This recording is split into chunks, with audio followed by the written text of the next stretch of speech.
Haleluya. Iyi ndirimbo ni indirimbo ya kabiri mu gakiza ijya ibafasha kuko irimo ubuhamya bw'umuntu wese wageze mu bwami bw'Imana. Uyu munsi tugiye gukomeza n'ubundi twumva igice cya gatandatu cy'ubwami bw'Imana, kandi turakigezwaho n'umufasha wanjye niwe uri burangize uyu munsi izo nyigisho. Reka n'ubundi Yesu amuhe imbaraga kandi amuhe rema. Uwiteka kugirire neza. Haleluya, haleluya. Ndongeye ndabaramukije mu izina rya Yesu. Imbabazi z'Imana, amahoro y'Imana aruta ay'umuntu yakwibwira, abane na buri wese wo muri twebwe mu izina rya Yesu. Turashima Imana yaduhaye uyu mwanya w'umugisha. Turashimira abakozi b'Imana, ubuyobozi bw'itorero bwaduhaye umwanya w'umugisha.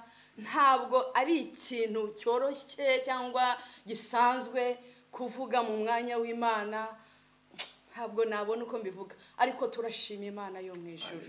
Rero mudukundire, turimo turavuga ubwami bw'Imana kandi ntabwo tuzaruhuka kubuvuga. Nawe utwumva ntuzaruhuke, niwo murage Yohana yaje abuvuga ateguriza Yesu aje akomeza ubwami bw'Imana, abwira abantu ngo mwihane muhindukire, ubwami bw'Imana buri hafi. Yesu aradupfira ku musaraba, yewe ntibamwemera abaje gucungura, ariko arakomeza arabuvuga nubwo batamwemeye, nubwo bamwise umutware w'abadayimoni n'ibindi byinshi, ariko arakomeza ntiyacika intege, avuga ubwami bw'Imana. Arangije arabuturaga, n'umurage yadusigiye. Nshuti zanjye, bene data, murabizi umurage, ijambo ry'umubyeyi ugiye iryo asigiye abana uko abaraze babyitaho cyane, bati twubahirize umubyeyi wacu ason viva, akiriho nuko yatubwiye, nibi yakundaga yaratubwiye ngo tuzabigenze gutya. Yesu rero nibwo yaturaze. Haleluya. Arabuturaga ubwami bw'Imana, aratubwira ngo muzabwamamaze, ntihazagira ikindi cyose muzavuga, ahubwo muzavuge ubwami bw'Imana, abantu bihane bahindukire kugira ngo bazaburagwe. Imana ibaha umugisha. Turimo turabuvuga, n'abazadukurikira iyi itinereri ntigacike yo kwamamaza ubwami bw'Imana kugera Kristo wagarutse, cyane ko Bibiliya itubwira ngo ubutumwa bwiza nibuhetura isi yose, ngo Yesu azahera ko agaruke. Ubu butumwa bw'ubwami bw'Imana rwose, iyi itinereri nticike, bwarabanje burakurikira bigera kuri twebwe. Haleluya. Rero dukomeze iyi itinereri ntigacike. Imana ibaho umugisha. Yo, haleluya. Dukomeze tubibemo, dukomeze tuvuge, dukomeze twamamaza ubwami bw'Imana. Imana ishimwe.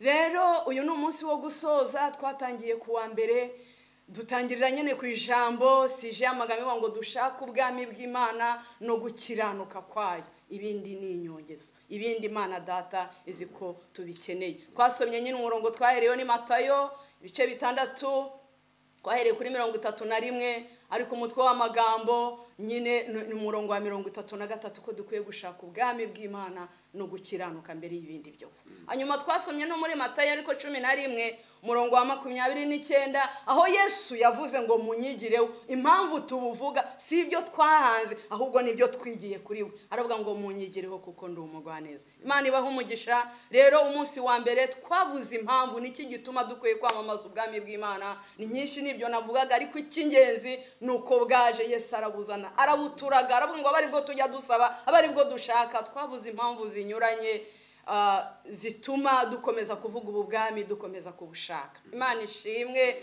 Tuvuga ibwami mwifato waho ko ari umwami utegeka byose, hanyuma tukamwumvira. Imana ishimwe. Tuvuga umwifato w'ibikomangoma cyangwa bazaragwa ubwami, ko baba hafi ya se, bakumva ibyo ababwira, bakamugisha inama, bagaharanira ku bwami budatukwa, ko butajyaho igisuzuguriro. Kandi tuvuga ko umwami bamukira igikomangoma bagitoza kikiri gito, nacyo uko gikura kikagenda cyitoza. Twitoze kubana n'Imana, twitoze gukunda umurimo w'Imana, twitoze tube hafi ya data, ni kugikomangoma kibaho. Munsi wa kabiri rero twavuze nanone dukomeza tuvuga ubwami bw'Imana, tuvuga ngo mbese buzaragwa abande, buzaragwa abakijijwe, buzaragwa ababwemeye, buzaragwa abakora ibyo gukiranuka. Mana ishimwe, buzaragwa bagurishije byose, abasize byose badasigaje na kamwe. Turavuga ngo mbese ni ibiki bizatuza kujyayo, ni ibiki bizatuza kuragwa ubu bwami. Mana idufashe, nyine abakora ibyo gukiranirwa nibo batazaburagwa, abatagira umwete muri iyi nzira nibo batazaburagwa. Imana idufashe, iturengere, tugire umwete muri iyi nzira y'Imana, kandi tugurishije byose nta na kimwe twisigiye. Munsi wa gatatu rero twaganirijwe ku bwami bw'umucyo, ubwami ko ari ubwami bw'umwijima aribwo twasohotsemo. Yesu adushyira muri uwo mucyo witangaza. Tuvuga ubwami bw'umucyo, ubwami bw'umwijima twaraburetse, ubwami bw'Imana n'ubwami bw'umucyo. Imana ishimwe. Umunsi wakurikiyeho rero ubwo ni uwa kane, twaganiriye muri ubu bwami ko bwazanywe n'ijambo bw'Imana yatekereje kurema umucyo n'ibindi bintu byose bikayibamo, ariko muri ubu bwami kugira ngo bubeho busohoke mu bitekerezo by'Imana, Imana ikoresha ijambo. Twavuze imbaraga z'ijambo, ijambo ribasha kurema, ijambo ribasha kwica, ijambo ribasha guhindura byose. Ariko kuwa gatanu tuvuga ko iryo jambo iyo rivuganywe kwizera ribasha guhindura ibihome. Imana ishimwe. Twavuze ijambo ryo kwizera. Kuwa gatanu nibyo duheruka tuvuga ko we Yesu twizeye yaje, connection yacu n'Imana yaracitse. Yesu azahageze atwunga n'Imana kubw'umusaraba. Yesu rero abaho umugisha, ni byinshi twabonye. Ndagira ngo rero uyu munsi dukomeze tunarangiza, ariko ntabwo bizarangira iyi itinereri nticike. Turashaka kuvuga noneho ikintu cyitwa ngo tube muri ubu bwami, ariko tububemo tubifitemo umurimo. Haleluya. Tube mu bwami, wowe ube mu bwami, nanjye mbubemo, ariko mfitemo umurimo. Imana ishimwe. Ndagira ngo mutwara dusomere muri Petero wa mbere ibice 2, adusomera umurongo wa 9 kugera ku wa 10 yihuse. Ariko mwebweho muri ubwoko bwatoranijwe, abatambyi b'ubwami, ishyanga ryera, n'abantu Imana yaronse, kugira ngo mwamamaze ishimwe ry'yabahamagaye ikabakura mu mwijima ikabageza mu mucyo wayo witangaza. Kera ntimwari ubwoko, ariko none muri ubwoko bw'Imana. Kera ntimurakababarirwa, ariko none mwarababariwe. Amen. Haleluya. Ndagira ngo dusome nanone muri Matayo ibice 24, dusome tuvuye kuri 45 tugeze kuri 51, naho habiri dusoma handi turagenda tuhavuga twihuse. Matayo 24, duhere kuri 45 kugera kuri 51. Handitswe ngo mbese ninde mugaragu ukiranuka w'ubwenge shebuja yasigiye abo mu rugo rwe kubagerera igerero igihe cyaryo, uwo mugaragara hirwa. Haleluya. Shebuja naza agasanga abikora. Ndababwira ukuri yuko azamwegurira ibintu bye byose, ariko umugaragu mubi niyibwira mu mutima we ati databuja aratinze, maze agatangira gukubita abagaragu bagenzi be no gusangira n'abasinzi, shebuja w'uwo mugaragazaza umunsi atamutegereje n'igihe atazi amucemo kabiri, amuhanane n'indyarya, niho bazaririra bakahekenyera amenyo. Imana idufashe kandi iturengere. Duhereye ku magambo avuga ngo twebweho turi ubwoko bwatoranijwe, turi abatambyi b'ubwami, turi ishyanga ryera, turi abantu Imana yaronse. Umva izo karite zose Imana yaduhaye. Haleluya. Yaziduhereye ikintu kimwe, ngo kugira ngo twamamaze ishimwe rye yaduhamagaye. Turi muri ubu bwami, ariko tubugiremo umurimo. Zaburi ya 37 umurongo wa 3 iravuga ngo wiringire Uwiteka, ariko wiringire Uwiteka uko ari byiza, ariko ugume mu gihugu. Haleluya. Kandi ukigomemo ukurikiza umurava. Imana ishimwe. Turi muri ubu bwami Imana yadusizemo ngo twamamaze ishimwe ryayo, twamamaze ubu bwami. Imana ishimwe, nicyo twahamagariwe, kandi turamamaza ubu bwami. Imana igashaka ko tubwamamaza dukiranuka nk'ibisonga bikiranuka. Yesu akatwifuriza ngo azasange tukibirimo kuko azagaruka. Uyu Yesu tuvuga azagaruka, kandi azaza aje guhemba, haleluya, ababaye muri ubu bwami kandi bakabamo babukorera. Imana ishimwe. Rero twamamaza ubu bwami, nyuma tuza kuza gusoza turavuga ko Yesu azahemba ababaye muri ubu bwami kandi babukoreye. Ndabingingira ngo tube muri ubu bwami, twamamaze ubu bwami. Shuti zanjye, twarimo tuvuga uburyo abantu babutangiye babuvuga. Yohana butangiye Yesu akaza, yari yarahanuwe ko ari we. Yohana niwe avuga ati niwe, yaravuga ati niwe nteguriza, aje arabuvuga, aburaga bigishwa. Yo haleluya, baraburenganirizwa. Muzi uko byagenze, babumenera amaraso, ngo isi ntiyari ikwiye ko babubamo. Yo Imana idufashe, ngo bacishwaga mu muriro, ngo barabambwaga, ngo bajugunyirwaga intare, ariko barihangana bamamaza ubwami. Imana ishimwe. Ntibakumbura gakondo barimo, ngo iyo baba barayikumbuye baba uburyo bwo kuyisubiramo, ariko ngo ntabwo iyo bayishatse, ngo kuko bashakaga gakondo irishiyongiye kuba nziza. Bamamaza ubwami bishimye, bamamaza ubwami banezerewe. Biri gitubwira mu gitabo cy'Abaheburayo ngo nicyo gituma ngo Imana itarakozwe n'isoni zo kwitwa Imana yabo. Imana ishimwe. Bakamamaza ubwami, bakagira ibibazo, bakagira intambara, ariko bakavuga ngo nubwo bimeze bityo turi abashyitsi nawe y'umukira mu isi. Imana ishimwe. Bireka tubwira ngo abavuga batyo ngo baberekana yuko bashaka gakondo, ngo nicyo gituma Imana nyine idakorwa n'isoni zo kwitwa Imana yawe. Dufite umurimo wo kwamamaza ubwami. Shuti yanjye wowe unyumva, shuti yanjye udukurikiye, aho uri wowe wakijijwe, niba ubu bwami buri muri we warabwakiriye, nuko hariho umuntu wabukugejejeho. Imana irashaka ko ubu bwami uko bwatugezeho natwe tubugeza ku bandi. Iyi itinereri ntigacike, ubutumwa bw'ubwami bwamamazwe, itinereri ikomeze. Imana ishimwe. Twarahamagawe ngo twamamaze ubwami, nta kindi twahamagariwe gukora muri ubu bwami. Namwe murabizi, Imana yaremye Adamu na Eva, ibashyira mu ngobyi, ibashyizemo nubwo ingobyi yari itunganirijwe nta kibuzemo, ariko yarababwiye ngo mugende mubemo, mubyare, mugwire, mwororoke, muzuri isi, ariko munimenyereze ibiri muri iyi ngobyi kandi mubitegeke. Mu yandi magambo icyo nshaka kuvuga, Imana isize Adamu na Eva mu ngobyi ya Edeni, yabahaye umurimo, yabahaye gukora. Imana iduhamagaye, yaduhamagariye gukora, ntabwo yaduhamagariye kwicara. Buriya Imana iradukeneye. Munyemerere mbabwire ikintu, Imana idukeneye kurusha uko tuyikeneye. Ni ukuri Imana iradukeneye. Imana yiza gukunda, ikaba ari byo yashatse, yari kuduha agakiza, yarangiza igahita itujyana mu ijuru, ariko si byo yashatse. Uwo muyoboro w'ubutumwa bwiza bwaraje butugera ubwo tutari ubwoko, ubwo twari duciwe, ngo kera twari tutababariwe, kera ntabwo twari ubwoko.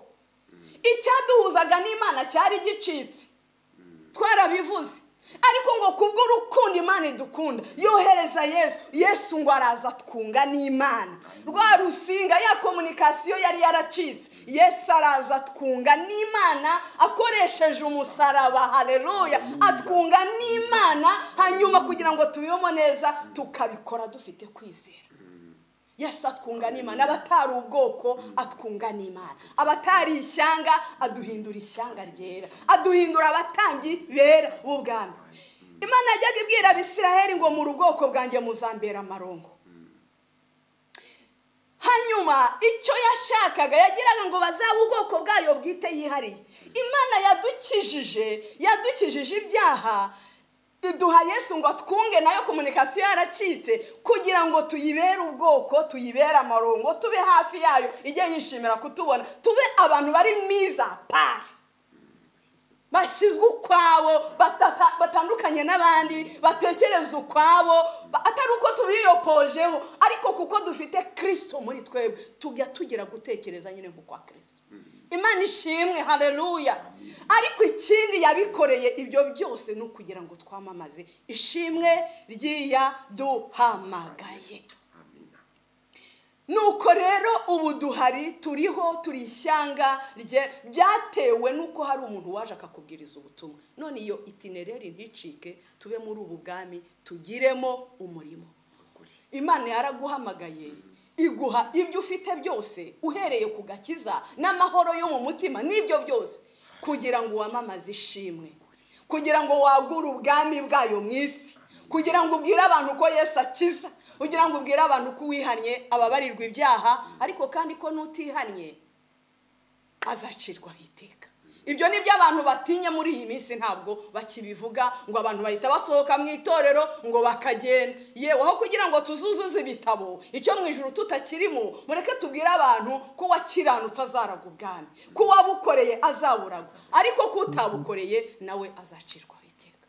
Imana idufashe. Ariko ugifatanya n'abazima, abagifite ibyiringiro, dufite amahirwe twe tukiriho ko twongeye kumva ubutumwa bw'ubwami. Imana ishimwe, tugire umurimo muri ubu bwami. Imana irashaka ko twamamaza ubu bwami, uhereye aho uri, uhereye i Yerusalemu. Ubu bwami bukwiye kubanza kuba muri twebwe imbere, bukatubamo bwuzuye, kuko ntabwo watanga icyo udafite. Bibiliya igitubwira muri Tito 2:7 ngo twebwe tuba ibyitegererezo by'imirimo myiza. Twebwe ubwacu ni twebwe, turi izandiko zisomwa na bose, ntabwo twatanga ibitaturimo, ibitatwuzuye. Imana idufashe. Imana irashaka ko tuba abanyamumaro muri ubu bwami. Imana irashaka ko tubera abandi bene data inyunganizi muri ubu bwami. Abatabyumva, abatarabigeraho, abatari babisobanukirwa, ko tubasanga tukababwira ubutumwa, tukababera inyunganizi, ariko bikabanza bikaba muri twebwe, twebwe nyine twebwe, tukaba icyitegererezo cy'imirimo myiza. Kuko umuntu ntabwo yigisha cyangwa ngo avuge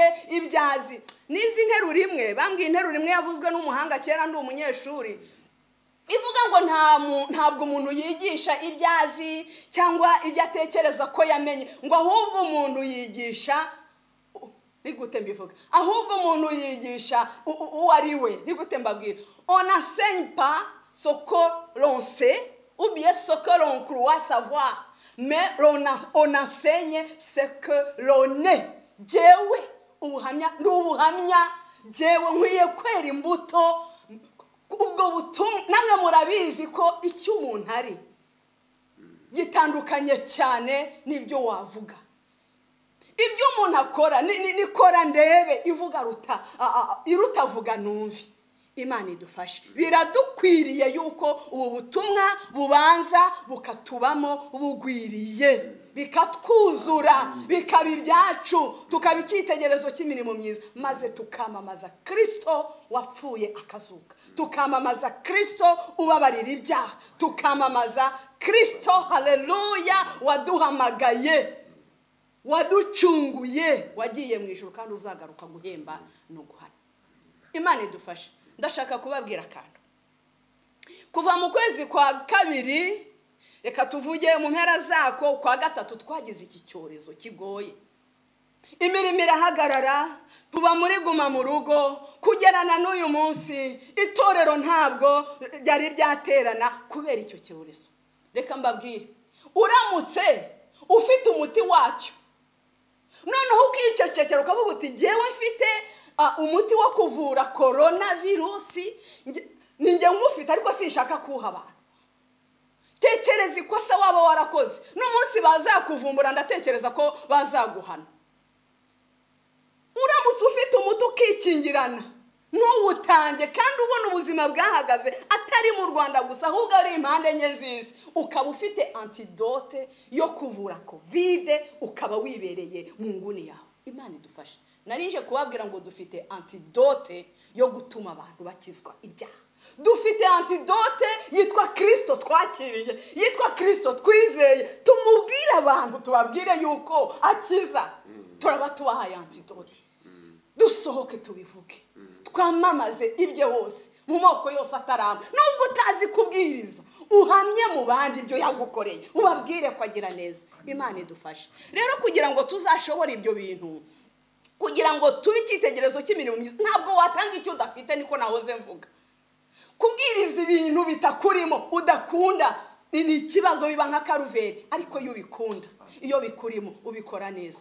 Dukwiye kuba muri ubu bwami rero. Hari ikintu natekereza ndavuga ngo hariho uko dukwiye kumera, hari ibyo dukwiye kugira ngo tubone kwamamaza ubu bwami. Nibwiye yuko muri ubu bwami dukwiriye gukura. Turabaragwa ariko dukwiriye gukura muri ubu bwami. Karakteri z'umwana ntabwo muzizi. Umwana aba yikunda, byose ni ibyanjye, nasenga nige, utangiye gukura buhoro asengera umuryango we akagarukiraho. Ariko dukwiye gukura muri ubu bwami kugira ngo tubone uko tubwamamaza mu buryo bukwiriye. Haleluya. Bibiliya iravuga mu gitabo cy'Abagalatiya umurongo wa 1, haravuga ngo iyo umwana, haleluya, ngo iyo umuragwa akiri umwana, nubwo ari umuragwa, nubwo ari igikomangoma, nubwo ari prince Eritiye, iyo akiri umwana ngo ntahaba atandukaniye n'imbata. Birakwiye ko dukura muri ubu bwami. Dukure, ababwakiriye nimukure muri bwo, hanyuma nimumara gukura mubone kubwamamaza. Dukure, tuve mu by'ubwana, dusengera itorero, dusengera batarakizwa, twirengeho. Dukure, uwakuze niwe ujya utekereza ibyo ngibyo. Ikindi dukwiriye nk'intwaro kugira ngo twamamaze ubu bwami, nuko dukwiriye gukomeza gushakashaka. Ninde mwarimu mwabonye wigisha abanyeshuri udakora ubushakashatsi? Wageraho ibyo wigisha bigakama. Imana irashaka yuko dukora ubushakashatsi, tugashakashaka buri munsi. Imana ishimwe.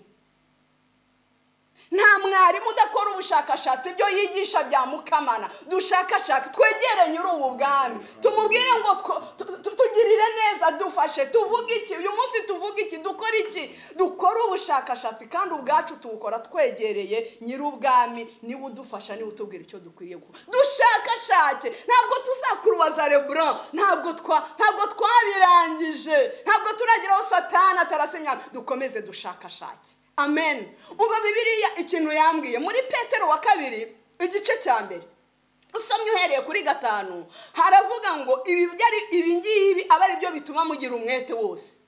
Ntiwizeye Kristo se, ariko haravuga ngo kwizera ukongereho. Navuze ngo ni ugushakashaka. Kwizera ukongereho ingeso nziza. Ingeso nziza uzongereho kumenya wongereho kwirinda. Kwirinda ukongereho kwihangana. Kwihangana ukongereho kubaha Imana. Kubaha Imana ukongereho gukunda bene data. Gukunda bene data ukongereho urukundo. Tugenda twongeraho. Yesu umaze kumenya iki, ongeraho n'ikindi. Yesu umaze kumenya kwihangana, bwira abantu kwihangana, bihangane bategereze Kristo. Ariko nawe wongereho kwirinda. Niwumva wabishoboye ubibwira abantu, we kuvuga ibitakurimo. Imana idufasha, tugenda twongeraho. Umurongo wa 8 uravuga ngo ibyo nibiba muri mwe, nibiba muri twe, bikatugwiramo, ngo bizatuma tutaba abanyabute, ngo cyangwa tubingumba mu byo kumenya Imana no kubaha Kristo, kumumenya nk'umwami n'umukiza. Ibyo tuvuze nibiba muri twe, bizatuma je nawe tutaba abanyabute cyangwa ngo tubingumba. Abantu baragumbashye mu murimo w'Imana. Reba igihe umuntu amaze mu gakiza, reba imyaka umaze ku ruhande rwawe. Sinzi abo wabwirije Yesu, sinzi abo wereye imbuto, niba warabaye icyitegerezo cy'imirimo myiza simbizi, ariko reba uko bimeze. Ahari waragumbashye kubera ko ibingibi bitabaye muri wowe.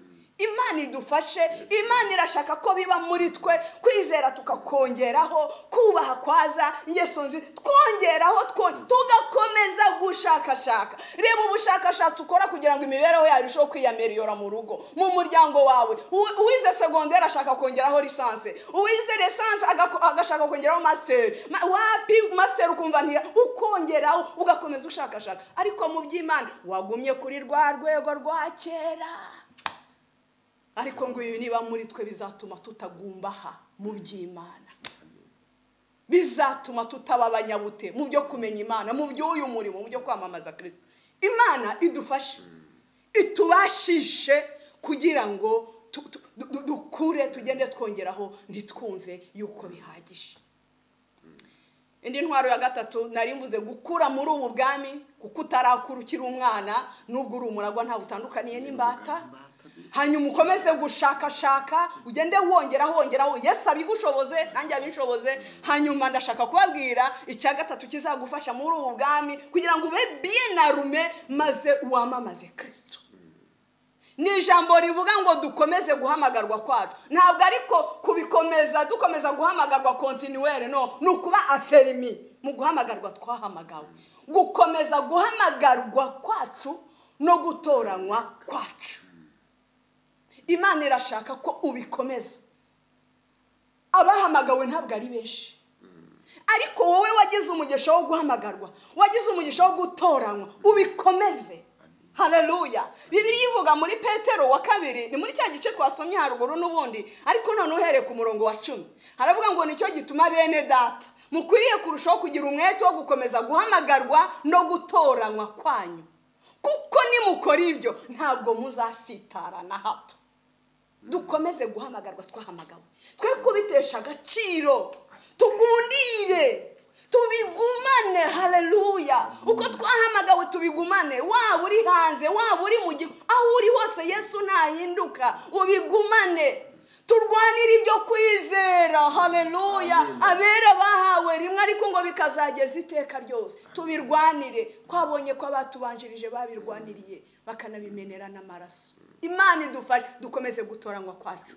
Bibiliya iravuga ngo ibyo ngibyo nibigenda uko nugumana gutoranywa kwawe, guhamagarwa kwawe, ngo bizatuma duhabwa cyangwa twinjira. Murongo wa 11 uravuga ngo bizabaha rwose kwinjira mu bwami butazahanguka bwa Yesu Kristo, ari we mwami n'umukiza. Imana ibaho umugisha. Nidukura muri ubu bwami tugakomeza kwegera nyir'ubwami, dushakashaka twungura iby'ubwenge, dufashe, dushyigikire, tugire gute, aha tuhagende gute, hanyuma tugakomeza guhamagarwa kwacu, tukagundira Kristo. Twageze hanze tugira ingorane, tubona bigisha ibinyuranye n'ibyo twizeye, ngo agakiza, ngo umuntu ubone iyo wakora ibyaha ngo urakagumana, ngo icy'ingenzi nuko ngo uba ngo warakakiriye, ngo Yesu ngo yakubabariye ngo ibyaha ngo wakoze, ngo nibyo ngo uri ngo nibyo utari wakora. Imana idufashe, ubutaha bazatubwira yuko nabo tuzabyara bazavuka babibabariwe. Imana idutabare, tugumane gutoranywa kwacu, tukugundire. Haleluya. Turwanire ibyo kwizera. Abera babihawe rimwe, ukijijwe Imana iramugumana, ubivuyemo uretse ubwenge Imana irakureka. Ukiraniwe, Imana yabwiye Mose iramubwira ngo unkiraniweho, uncumuyeho njya mukura mu gitabo cy'ubugingo. Tugundire iby'agakiza, dukomeze gutoranywa kwacu, dukomeze guhamagarwa kwacu, twamamaza ubwami ku manywa na nijoro ntimuruhuke. Turi mu bwami bw'umwami ukomeye butazahanguka. Nimwe mu mpamvu 8 twavuze twarangirijeho ubwa mbere tugitangira, ivuga ngo ubu bwami dukwiye kubukorera tukabushaka tutaruhuka, kuko nibwo bwami bwonyine butazahanguka. Rero mu kurangiza reka tuvuge ko Yesu azagaruka, aje kwima bwa bwami bwe butazahanguka, aje kwima ingoma ye itazahanguka. Haleluya. Azagaruka kandi azaza guhemba ababaye muri ubu bwami n'ababukoreye. Tujya turirimba ngo igihe cy'isarura uragishize, abakozi bakoze bazataha. Haleluya. Mbese uzaba uri muri bo, ngo umwami azabakira babwire ngo mwakoze neza. Twasomye muri Matayo ngo ninde mugaragu w'ubwenge ukiranuka shebuja yasigiye abakozi, akababwira ngo mukore ibi, umugaragu akamusigira umurimo, akamubwira ngo ukore ibi, uzitware gutya. Wa mugaragu rero akabigumama akabikora neza, akita ku byo bamushinze. Bibiliya yatubwiye muri Matayo ngo umugaragara hirwa, ngo uwo mugaragara hirwa, ngo shebuja nagaruka agasanga uwo mugaragu ngo akibirimo. Haleluya. Mureka tubiremo tutiteguye kuzabivamo, tubyinjiremo, tubugumemo kandi tubukomeze. Mugaragu mwiza ukiranuka, guma mu bwami. Ngo umugaragu shebuja azaza agasanga akibirimo, ngo arahirwa. Umurongo kiriya gice cyo muri Matayo twasomye haratubwira ngo arahirwa, ngo kubera yuko ngo shebuja azamwegurira ibintu bye byose. Umugaragu Kristo azabisangamo, umugaragu shebuja azasanga akiri kwamamaza ubugani. Yesu azagaruka kwima ingoma, uwo azabisangamo akibikiranutsemo. Haleluya. Haleluya. Uwo azabisangamo akibirimo ngo azamwegurira byose. Imana idufashe. Ariko ngo umugaragu mubi uzavuga ngo databuja aratinze mbivuyemo, aho babivugiye nihanye bambwira ngo Kristo araje, kandi numvaga bindimo we numvaga aje, ntabwo mbabeshye. Twarigaga ikigo cyacu cyari kigoye, noneho rimwe na rimwe umuntu agatsindwa, watsindwa ariko ugakomezwa n'ijambo rivuga ngo hari ikibazo se Yesu ntagiye kugaruka. Nturangare ngo ntiwiga, ariko ibintu by'Imana ukabihugukiramo cyane.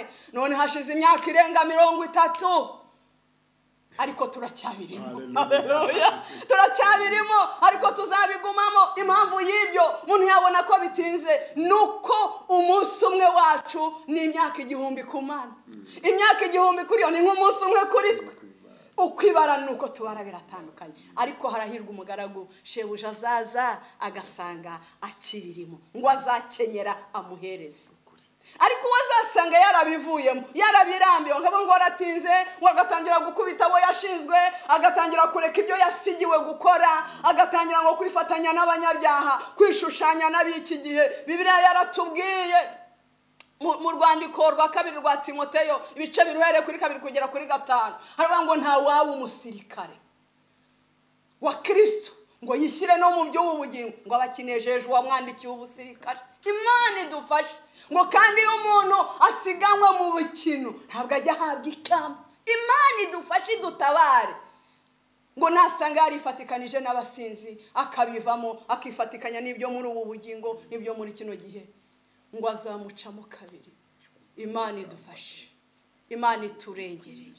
Haleluya, haleluya. Imana idufashe bene data. Yesu rero azaza, Yesu azagaruka, azabaje kwima ingoma, ariko hari n'ibindi bintu bibiri azakora Yesu nagaruka. Yesu nagaruka azabaje guhemba no guhana.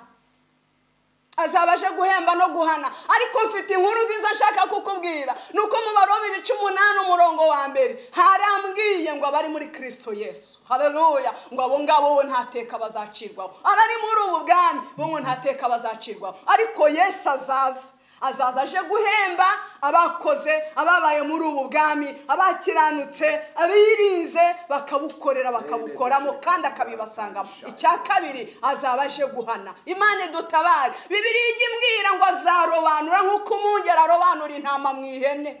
Imana idufashe ngo intama azazishyira iburyo bwe, ngo ihene azishyire ibumoso.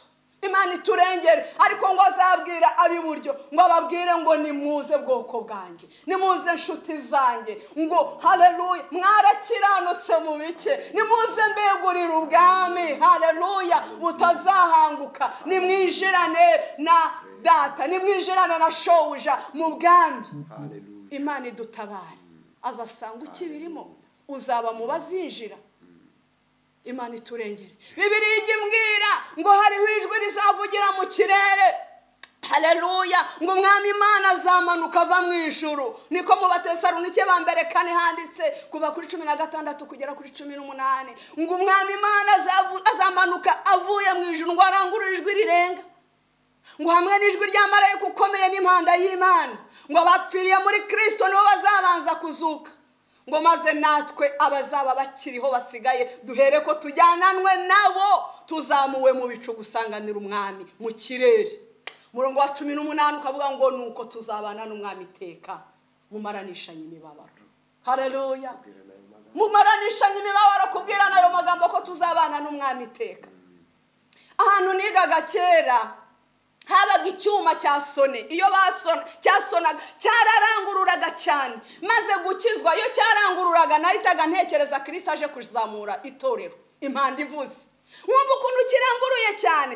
Ariko nsobanukirwa ko impanda ya Kristo nubwo izarangurura cyane ntabwo izumvikana kuri buri wese nk'uko icyo cyuma cyumvikanaga mu mutima cyangwa mu matwi ya buri wese, ahubwo impanda ya Kristo ubwo izarangurura ahagaze ku kirere. Umva mbabwira ikintu, nahamagara umwuka wa Kristo, ahamagaye avugije impanda, ijwi rye rizakomunikana n'abafite uyu mwuka we bari mu isi. Ubwo abapfuye bazaba bamaze kuzuka, umwuka wa Kristo uzakomunikana n'uwo bari mu bamwizeye. Kurya biryo ivuga ngo umwuka w'Imana ajya ahamanya n'uwacu ko turi abana b'Imana. Impanda nivuga Kristo ayivugije, umwuka uri muri we uzakomunikana n'uw'Imana uri muri twe.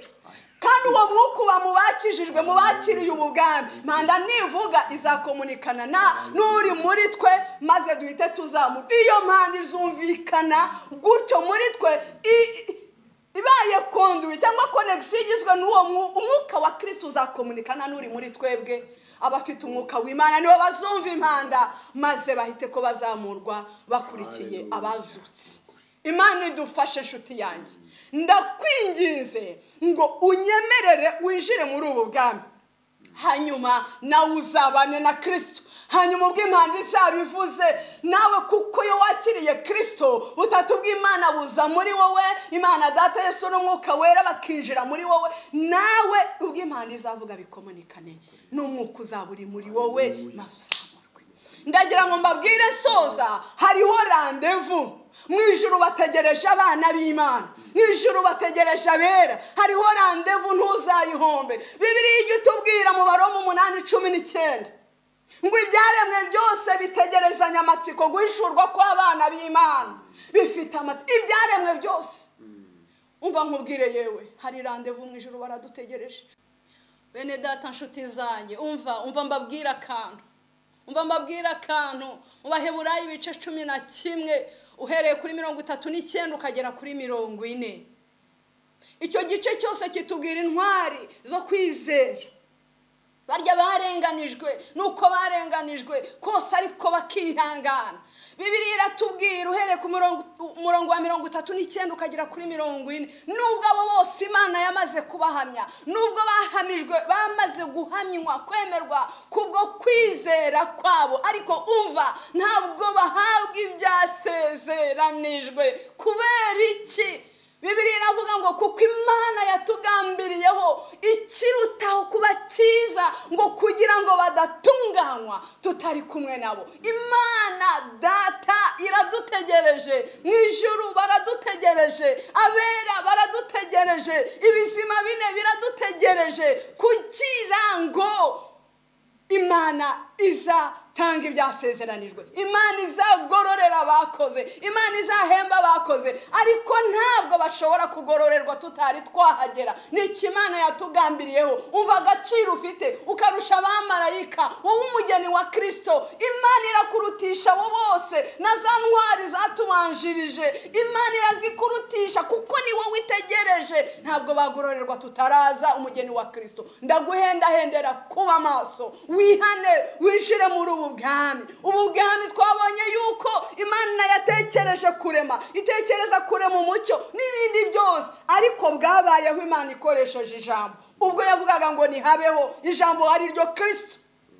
Ubwo yavugaga ngo habeho, habaho ubwami. Ubu bwami bwaremwe n'ijambo. Kubwinjiramo rero nabwo hakoreshwa ijambo.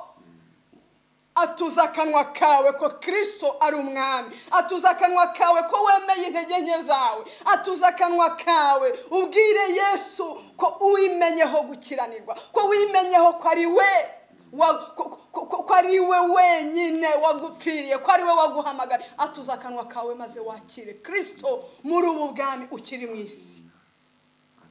Bibiliya igitubwira ngo bazinjirana nawe. Kristo azinjirana n'umugeni, umukwe azinjirana n'umugeni, ngo urugi ruzahita rukingwa. Umva akantu kambabaje. Bibiliya yarambwiye ngo hanze, urumva hari abazaba binjiye mu bwami, umukwe n'umugeni binjiye mu bwami, ariko hanze y'ubwami.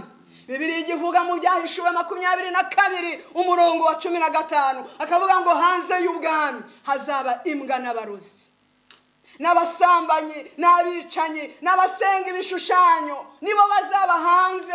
Ngo n'umuntu wese ukunda kubeshya akabikora. Imana idufashe, injira mu bwami, kuko hanze bazaharira abakenyera amenyo.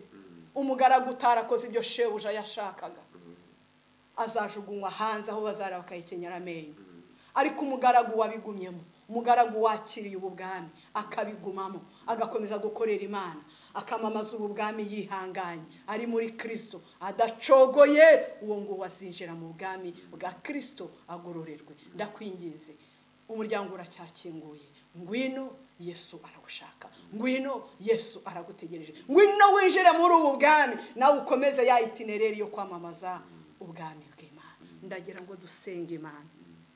Muri imbyarembye aravuga ngo nutizera Imana ntuzajya mu ijuru, ngo habe no guca umutaro, ngo yewe ngo habe ngo n'ubugingo ntabwo uzabubona, niko ijambo ry'Imana rivuga.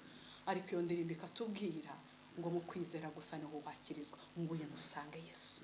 Tugiye kugusengera Imana, tugiye kugusengera Imana. Mbese urashaka kwinjira muri ubu bwami? Ngwino winjire, ngwino winjire, ugeze amahirwe yo kongera kubyumva. Ndagira ngo ninginge umutware asenga Imana, agusengere we winjiye muri ubu bwami, agusabire kugira ngo ubwami bw'Imana buze mu mutima wawe.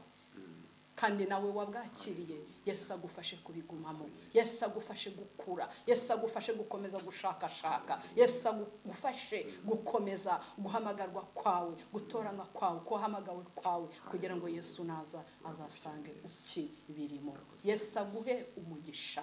Mutware senga Imana. Mwami wacu Yesu, turakunezerewe cyane rwose kubw'ijambo ryawe ry'ubwami. Mana waduhaye umwanya uhagije kugira ngo twongere dukumbuze bene data ubwami bw'Imana butazahanguka, kuko uhagaze ku bicu, ugiye guhagarara ku bicu, uze utware abakijijwe neza. Kandi Uwiteka Nyiringabo, uratwereka mu ijambo ryawe ibyo dukwiriye gukora kugira ngo tugume muri ubu bwami twinjiyemo. Kuko iyo umuntu agumye mu gihugu yishakira umurimo, ashaka umurimo agakora muri ubu bwami budahanguka, muri ubu bwami bw'Imana hano ku isi, biradusaba yuko duhaguruka tugakora, kubera yuko hari icyo Yesu yaduhamagariye. Yewe Yesu, nanejejwe n'iri jambo Mwami Yesu tubwiye, icyama ngo rihindure mu mitima y'abantu. Mwami Yesu baryumvise. Mana nanezerewe cyane kubera yuko utweretse yuko dukwiriye gukura, twarangira tugashakashaka. Ijambo ry'Imana ryanshimishije Mana, kandi ryatumye mbitekerezaho cyane Mana, kuko ijambo ryaho ryavuze ngo umuragwa ngo yakomeje kuba nk'umwana, ngo akomeza kuba ari nk'umugaragu, ngo kandi nubwo yaba ari umuragwa, nubwo yaba ari prezeritiye, agakomeza kugira behavior nk'iz'umwana, akomeza kuba nk'umugaragu. Mwami Yesu, ndasengera itorero kugira ngo Mwami Yesu impinja zirimo zikure, abantu bakure, bareke egoisme, ahubwo batangire batekereze kubw'abandi. Mwami Yesu, icyama ngo itorero rihaguruke risengera isi ryose. Turasenze twinginga kugira ngo ubwami bw'Imana burusheho kumenyekana, kandi ubwami bw'Imana buzima. Icyubahiro kibi cyabutwara mu bwawe. Dusabiye umugisha itorero rya Nyarugenge ryaduhaye umwanya wo kugira ngo tuvuge ibyo wadutumye Mana. Ubahe umugisha, ubongerere imbaraga. Mwami Yesu, abatekinisiye badufashije, ubagirire neza, ubongerere imbaraga, ubongerere ubwenge. Mwami Yesu, itorero ryose muri iki gihe ririmo, nubwo turi kurwana intambara za ronome, turarisengeye Mana kugira ngo Mwami Yesu tuzirikane ko turi abamanywa. Abamanywa iyo habaye agatotsi gatoya kagaragarira buri wese. Ibyo tubizirikane Mana, turushaho kugira imbaraga, tumenye ko turi ab'umucyo, kuko ab'umucyo igitotsi gitoya kigaragarira benshi kikajena benshi. Niyo mpamvu tugushimira cyane ko watugize ab'umucyo, ukaduha Mwami Yesu kuba bitangaza, kuko watumurikishije urumuri rwawe rumurika cyane. Icyubahiro kibi cyabutwara ubwawe kugira ijambo twumvise. Ngaho ukomeze umugisha buri muntu wese, kandi Mwami Yesu natwe wongere udutekerere, uduhane amagambo mazima, uduhe ubundi butumwa dukwiriye kubwira itorero. Urakoze byose nyamaje n'inyiganize mu izina rya Yesu. Amen. Amen. Amen.